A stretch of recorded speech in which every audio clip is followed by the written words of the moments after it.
And now, Lifestyles Unlimited presents the Real Estate Investor Radio Show. Over the next hour, we unfold your map to financial freedom. You'll learn how to retire through investing in single-family and multifamily real estate. You'll learn how to create cash flow and build wealth so you can have the time and money to live the lifestyle you want. Welcome to the Lifestyles Unlimited Real Estate Investor Radio Show. I'm Mike Harrison, and yes, we are always working on your financial freedom. I want to thank you for joining me today. All right, today I'm going to hit a couple emails. I want to thank you listeners for sending me the emails. All right, first email. Hello, Mike. I'm married with 2 middle school age kids. Wife and I both work. I want to buy our first single-family investment property.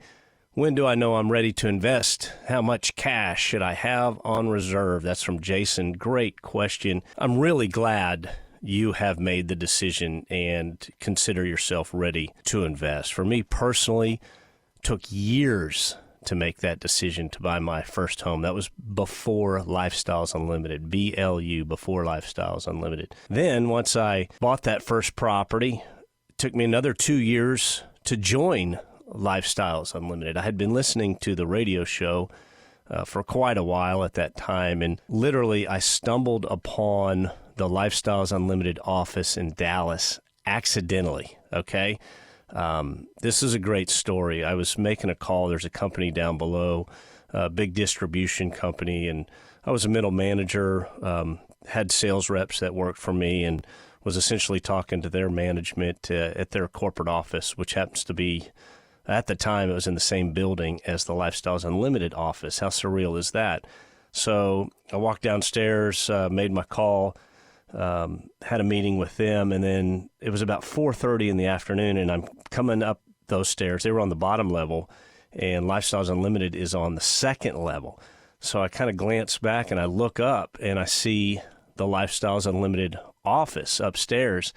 And it was just one of those moments where, you know, you kind of have the devil on your shoulder, and he's saying, it's 4:30. Why don't you get home, beat that Dallas traffic? You can always catch the show again. And then the angel on my shoulder is going, look, it's now or never. You've been listening to the show. They've got excellent information.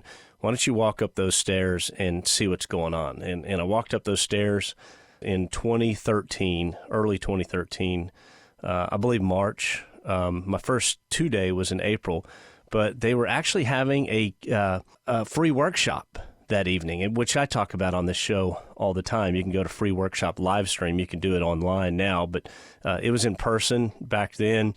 And it was that evening. They said, well, why don't you come back in a couple of hours and attend our free workshop? So I didn't go home, went and posted up somewhere and, had my computer out and did some work, waited about 2 hours. Then I came back, listened at the free workshop, and joined Lifestyles Unlimited. And my life has changed ever since. So how much time did I waste? At least 4 years before I bought that first house, and then the other 2 years to join Lifestyles Unlimited. And then even after I joined Lifestyles Unlimited, it took me 6 months to buy my next single-family property using that Lifestyles Unlimited model. So back of the napkin math says I wasted 6.5 years, maybe more. So I'm really glad you've made that hard decision. And it is a hard decision to essentially change gears, right? To change paths, to do a 180 from the conventional wisdom world and go buy that first single family property. So how do you know when you're ready to invest? Your first question, you know now. Okay, you've decided that the same old just isn't working. It's not going to get you where you want to be. You've decided to put more cash flow in your life. You've decided to take the unconventional path. You've decided to really be one of those 7%. What are the 7%? Well, only 7% of us own an investment property. Most people don't realize that. 93% of folks out there do not own a second property that is an investment property. I'm not talking about a vacation property. So 7%. But what's funny is every study will tell you that at least 70% of the millionaires in this country were created by real estate investing. So You've decided to embark on a path, and this path's going to change your life, okay? If you stay on this path and continue investing, I promise you this, you will be a millionaire in a short amount of time. Depends on how fast you go. In 5 years, I achieved a net worth with my investments that was over $1 million. In 12 years, I've quintupled my net worth. Is that money in the bank? No, it's unrealized. It's in cash flowing real estate assets. It's in my net worth nonetheless, but that's the millionaire mindset, right? Your $1 million isn't in the bank. It's in properties that's literally earning you cash monthly or quarterly, and it's growing in value each and every year. You're ready to invest now, but let's do some housekeeping, okay? Rather than assume anything, right? You get in trouble with there's assumptions. So if you're ready to invest, there's some steps that you've already completed. This is important, and you may want to write this down. If you have not completed these steps, then you're not ready to invest, okay? When you say you're ready to invest, I'm figuring you've got your ducks in a row. And you've essentially accomplished certain things. One, your credit doesn't have to be excellent, but your credit's in good shape. We're going to invite the bank to every one of these investments we make. It's very important that we have that bank as a partner, and the bank's going to look at you, your credit report. Really, your credit report essentially just says, what kind of person are you? Are you someone that could be relied on? Yes, no, maybe. That's all a credit report does, and the bank utilizes that, and we want to get the absolute best interest rate we can on these investment properties because we're making the difference. So it's very important that you've got your credit in order. Now, another accomplishment that you should have had completed, and that's that you're educated, right? If not our course on single-family investing here at Lifestyles Unlimited, then somebody else's. But you know what you're doing. You have a path.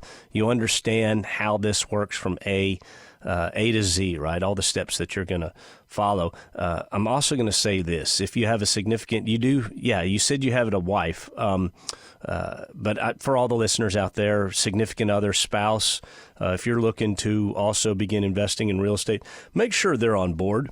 They don't have to be, cheerleaders and knee deep in it. It's nice if they are, but make sure they know what you're doing, right? It's their money too, right? If you're a couple, it's half theirs, and make sure they're okay with the decision. Don't be a cowboy and go out and, hey, surprise, honey, guess what? I bought a rent house today. That might go over like a bag of bricks, man. So make sure everybody is engaged and on board with what you're doing. Pre-approval with a conventional lender, right? You got your credit in order.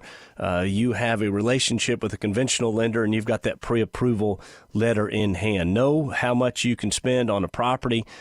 This also helps you when you're looking at those properties. You can say, hey, I am ready to close. And speaking of closing, you should have already engaged a hard money lender, okay? Conventional lender first. Why? You get the pre-approval letter from them if you're pre-approved with conventional lending, and then you'll be pre-approved with a hard money lender, okay? So that hard money lender is going to give you the ability to close within 10 days. Remember, we're buying distressed properties that are going to need a facelift. They're going to need some work. If you can close on those properties within 10 days, that makes you a really strong buyer in the eyes of the sellers. Strategy, right? You know what your strategy is. You're either looking for cash flow or equity capture, A or B. You'll get some of both on the property, but are you going for the big value play, the big hit on equity capture? Typically means your cash flow will be a little less each month, but you're growing your net worth faster. Or are you looking for that big cash flow chunk, which means your equity capture would most likely be limited somewhat. Although we are seeing easy 100%, if not more, equity captures on properties right now. It's a great time to buy. You know where you're going to buy. You've already outlined your target areas that you'd like to be a buyer. And lastly, not least, you've got money set aside to buy that first property, right? Don't just say, hey, I'm ready to buy, and okay, here's a property you can buy. Oh, I don't have the money, but I'm ready to buy. No, you're not. Got to have the money. I'm going to say $35,000 minimum, possibly more, possibly less, depending on where you buy. But I think that's a good average from what I'm seeing around here. So if you've got your housekeeping complete, your house search, if you are struggling on how to find a home, I covered that just a couple of weeks ago. Go to my January 15th show. January 15th, that show is called Maximizing Your Real Estate Investments. Toward the end of that show, I'll go into numerous ways on how you can network and find that first property. So, Jason, that was how do I know if I'm ready to invest? I know that was kind of long, but the second part of your question is how much cash should I have on reserve? That is an excellent question. I'm going to say you're going to need, if it's $35,000 out of pocket, I'm going to want you to have $10,000 in reserves. That's my opinion. You may want to ask other real estate investors, why 10? One, for the surprise, right? Something that pops up during the rehab that may have been missed. And that's happened to me occasionally, not always. Often my rehab would come in less than I had mapped it out to be.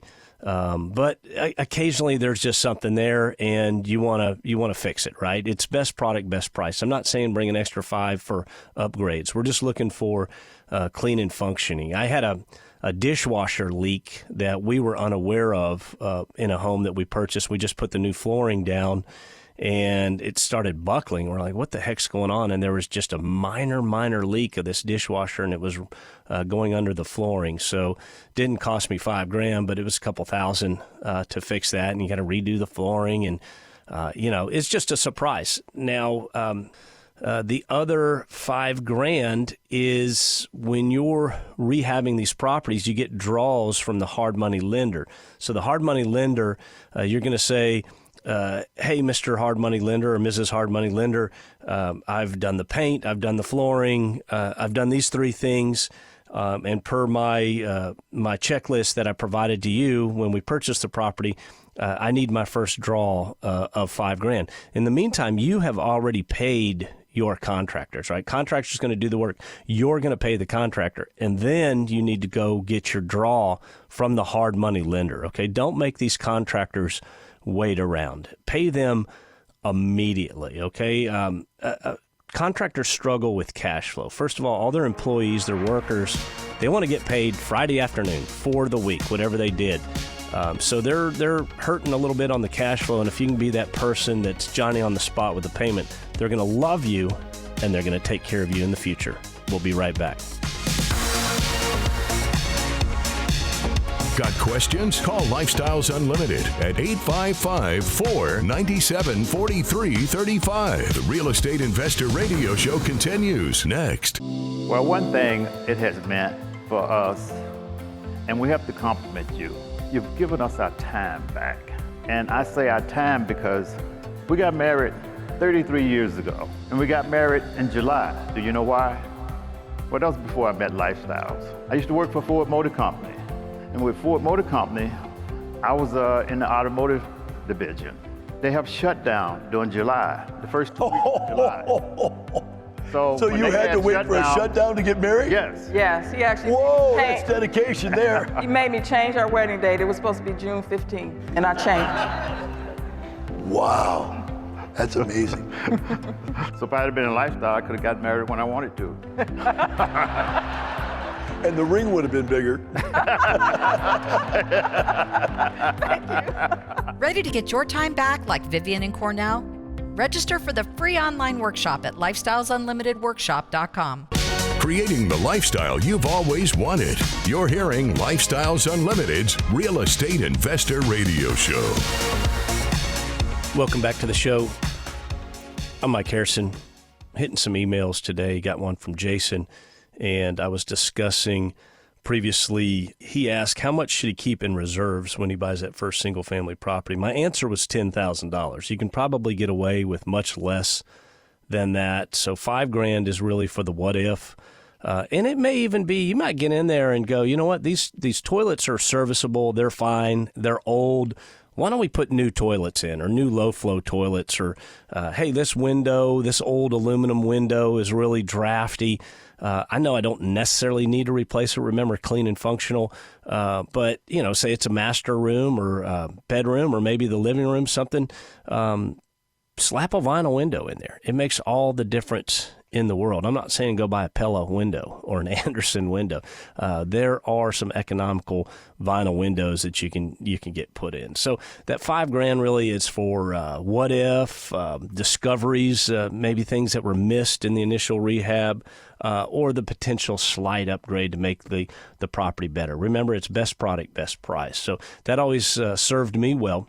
And then $5,000 because you're going to cover the contractor's payments when they come to you and they go, hey, I'm done with the painting, need to get paid, and you're going to cut them a check immediately. Don't make them wait your 3 or 4 days when you go to the hard money lender, because the hard money lender does verify. Okay, so they're going to send you, they may be across town or what have you, but they need to get somebody over to your property. They're not going to, until you have a great relationship with them and you've done this, it's a business. Trust but verify. So they're going to go look at the property and go, yep, Joe has completed these 5 things just like he said he has. They may notice something too. They may say, oh, hey, we gotta do this as well. Remember, they're lending on the property, so they want to make sure it gets fixed so they can get you out of that loan. So it takes time. Pay your contractor immediately. That's what that $5,000's for. You'll get reimbursed from the hard money lender. Also, a strategy that I began employing, I want to say by my 3rd or 4th house. The draws cost money, right? There's a fee to initiate that draw. So I want to say it was $100 each. Ask your hard money lender what it is. Maybe less than that. I honestly don't remember. That sounds about right. And then there's the interest expense, right? Let's say your hard money lender is putting up $50,000 for rehab. And when you make they don't charge you the interest expense on the $50,000. They're holding the $50,000. And then as you draw $5,000 here, $10,000 here, $15,000 there, then your interest expense begins. Remember, hard money lenders have a high interest rate, right? You want to get in and out in 90 days, mainly because of that high hard money expense. If you're only paying over 3 months, it's not that big of a deal.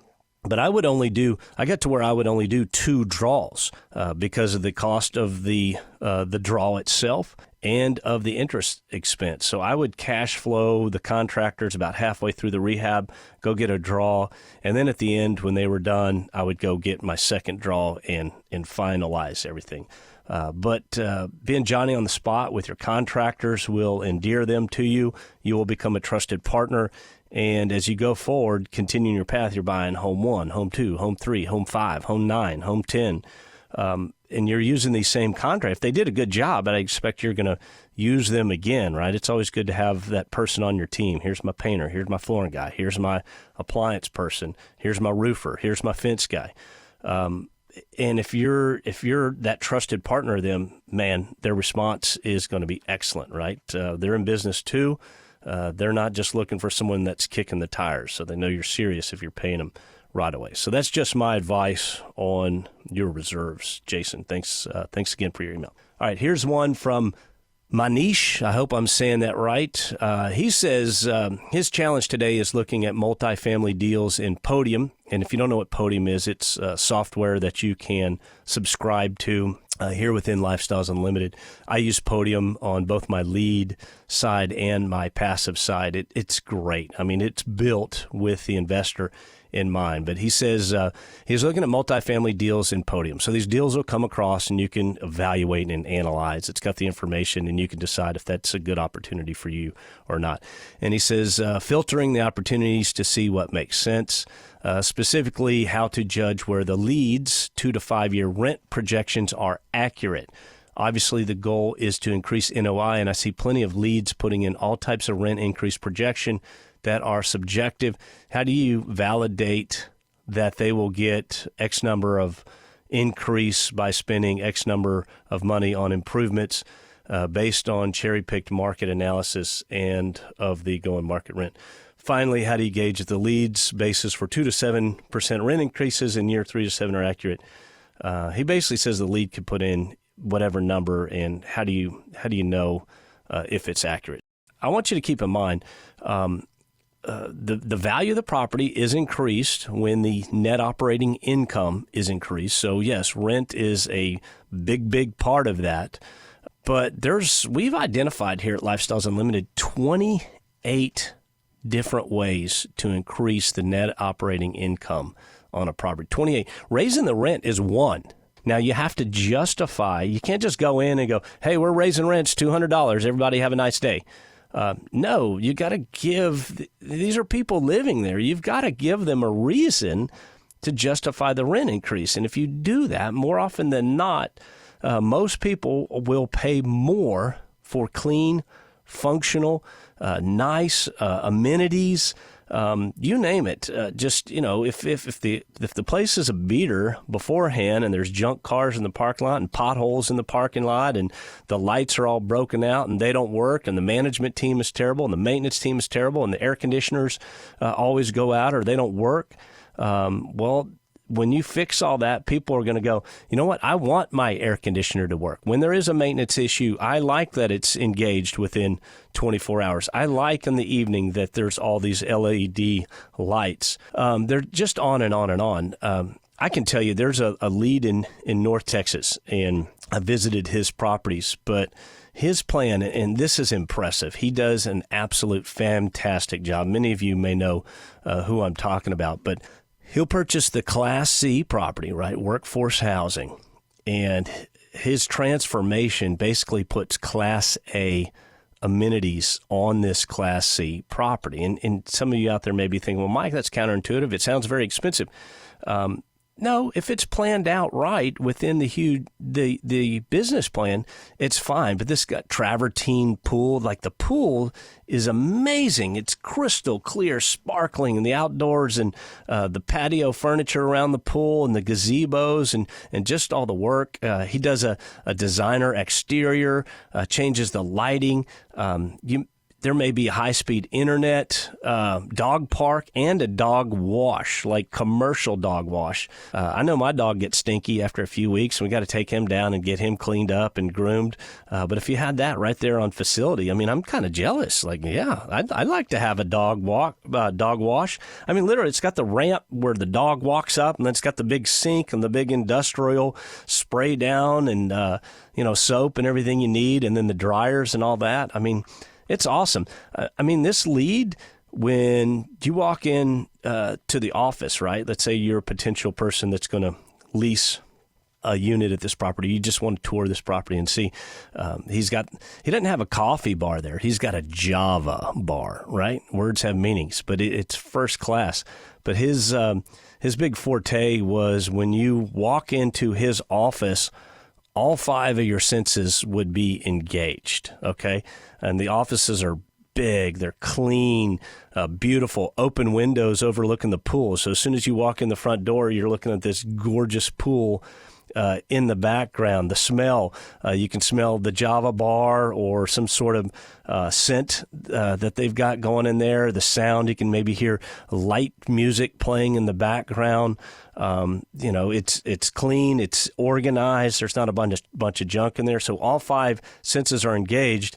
And when people walk in there, they go, wow, this is a great place. I think I would like to live here. I think I would like to move my family here. So will working class people pay more for clean and functional, for great alert staff and maintenance teams where they feel safe? You can't guarantee safe, but you can do everything. You can have the lighting and the cameras and all that stuff, and you can throw out the bad actors. So where they feel safe, yeah, people will pay more for that. So Manish, kind of onto your how do you justify rental increases? A lot of times these leads are being really conservative.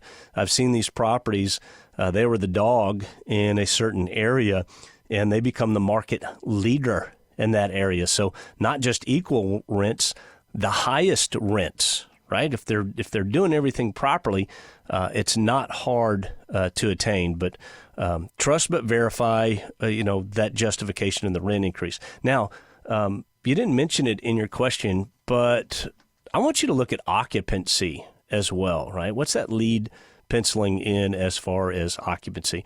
It seems the average today across the board is around 90%. Are they saying that they're going to have greater than 90%? Then that's a question that the lead needs to address. Like, how are they going to get to greater than 90%? Do I have some properties that are greater than 90%? Absolutely. But the national average is 90. So let's, what happens if you're at 90? Does the property cash flow at 90? I would sure hope so. I'd like to see that property cash flow at 70% occupied personally, right? Just kind of as a, where's the floor on this property? Not saying that everyone's going to move out. If it's a deep value play, that's part of your plan is to, essentially a lot of people move out. You're going to fix everything up, and then you're going to bring in better residents onto that property. But if it's a Class B or a yield, what are they looking at as far as that occupancy? I'll tell you, nationally, occupancy is trending down. Why? Bidenomics, right? Inflation, everything is just way more expensive. People are moving back home. People are bringing in roommates. There's massive supply coming online, right? The apartment industry was going berserk just a couple of years ago, and it takes 3 or 4 years to bring a multifamily property online.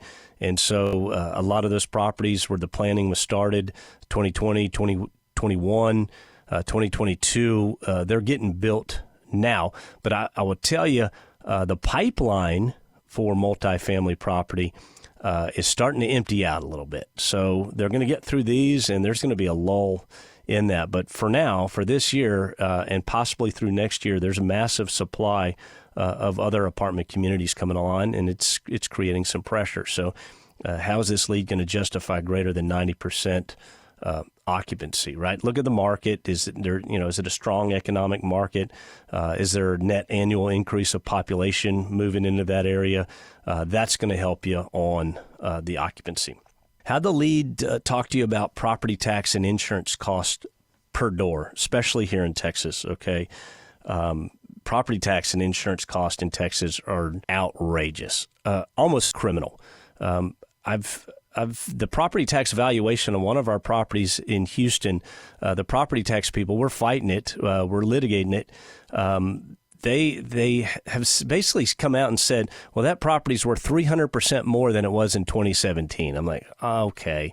And I'm not the lead on it, but no, that's just property tax people, right? You're dealing with bureaucracy. So we're fighting that, and typically we will get some relief on when we fight those. It's not uncommon to fight them. But properties in Texas, look at those insurance costs. What are they baking in? Look what they're penciling in for property tax and property tax raises in the future. Can they still cash flow with these increases? Now, there's other states that we're invested in that don't have this problem, okay? Imagine Texas versus Tennessee versus Georgia, bunch of other places out there where they're not getting hammered by tax and insurance like we are.